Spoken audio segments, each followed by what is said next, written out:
Hello everyone, তোমরা সবাই কেমন আছো? আশা করছি সবাই খুব ভালো আছো। Welcome to my daily blog. শরীর তো আমার খুবই অসুস্থ, তার জন্য দুদিন ধরে কোনো ভিডিও এডিট করতে পারছি না, কোনো ভিডিও পোস্ট করতে পারছি না। দিনটা ছিল 24শে ডিসেম্বর। তো সেদিন কিন্তু আমার পাপার ছিল মুখে ভাত। তো ব্রাহ্মণ তো চলে এসেছে, ব্রাহ্মণ সত্যনারায়ণ পুজো শুরু করে দিয়েছে, আর ওকে এখনও স্নান করা হয়নি। সেদিন কিন্তু সারাদিন কুয়াশা ছিল, সেদিন সূর্যের মুখ আমরা দেখতে পাইনি। তো তবু তোকে স্নান করাতে বা স্নান করার জন্য ওকে এখন এদিকে সব কিছু রেডি করে দিয়েছি। ওখানে তাড়াহুড়ো করে স্নান করা আমাদের হয়ে গেল। হয়ে যাওয়ার পর স্নান করা আমি কোনো ভিডিও ক্লিপ নিতে পারিনি। ওকে এখন রেডি করেই দিলাম। রেডি করেই দেখো তো বর সেজে কিন্তু রেডি, টুপুর পরে মালা পরে একদম লাল পাঞ্জাবি পরে সেই সুন্দর ও রেডি হয়ে গেছে। ও তো ভীষণ খুশি মনে হচ্ছে, কারণ ওর এত হাসি সব কিছুতেই। তো এদিকে ওর ফটোশ্যুট চলছিল, এদিকে আমরা সবাই মিলে এখন বসে আড্ডা দিচ্ছি। কারণ বোন চলে এসেছে, বোনের সাথে একটু গল্প করছি। আর এদিকে সর্দি বলছে তোকে ঠান্ডা লেগে গেছে, আমি কিন্তু ঠান্ডা লেগে, এদিকে বর্দি বলবে আমিও সোয়েটার পরে, দেখা আমাকেও ঠান্ডা লাগেনি। আর আমার সত্যি কিন্তু একটুতেই ঠান্ডা লেগেছে, তার জন্য আমি সারাদিন সোয়েটার খুলিনি, তবু আমার ঠান্ডা লেগেই গেছে। আর এদিকে সবাই মিলে এখন বসে আছে। আর এদিকে আমার বৌদি এসে বলছে যে ঠান্ডা লেগে গেছে, তোকে একটু চা খাই না? আমি না, চা তো আমি খাই না। বৌদি বলছে চা না খাবি নাই, তাহলে আমি খাচ্ছি চাটা, তোর তোর ভাগের চা। আমি হ্যাঁ, খেয়ে নিতে পারো। তো এদিকে বৌদি চা নিয়ে ওর শাড়িতেই পড়ে গেছে। তারপর সবাই মিলে এখন অঞ্জলিতে বসে গেলাম।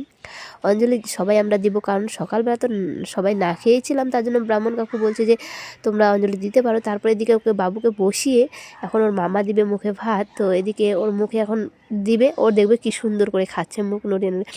মানে আমি এত অন্নপ্রাশনের বাড়িতে গিয়েছি, মানে সব বাচ্চাকে দেখতাম এত কান্নাকাটি, সবাই একদম নিয়ে বসে থাকার জন্য চেষ্টা করতো, বসে থাকতো না। আর এদিকে আমার পাপাকে দেখো, সেই সুন্দর করে বসে আছে, সবার কাছে খাইয়ে নিল। সবাই ওকে একে একে আশীর্বাদ করবে এখন। আর ওর মামা এখন ওকে গলার চেন পরিয়ে দিবে। ওর মামা ওর জন্য গিফট নিয়ে এসেছে, গলার চেন।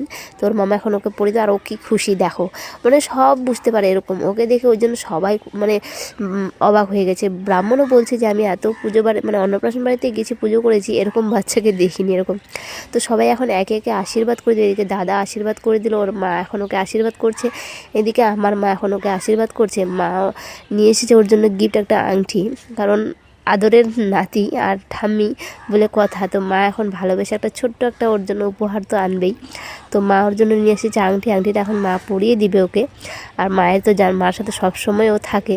আর এদিকে আমার বড় পিসিমণি এখন ওর জন্য নিয়ে এসেছে একটা গিফট, বড় পিসিমণিও আশীর্বাদ করে দিল। এদিকে ছোট দিয়ে এখন ওকে আশীর্বাদ করে, ছোট দিয়ে দিয়ে দিল ওকে একটা গিফট। ওই ছোট দিয়ে নিয়ে এসেছে সোনার আংটি।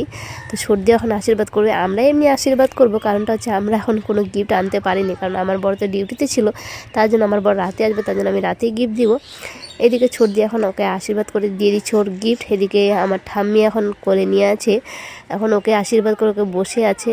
আর তারপর আমরা সবাই মিলে বেরিয়ে পড়লাম সব মন্দিরে। তো চলো নেক্সট ব্লগে তোমাদের সাথে দেখা হচ্ছে। ব্লগটা কেমন লাগলো অবশ্যই কমেন্টে জানাবে।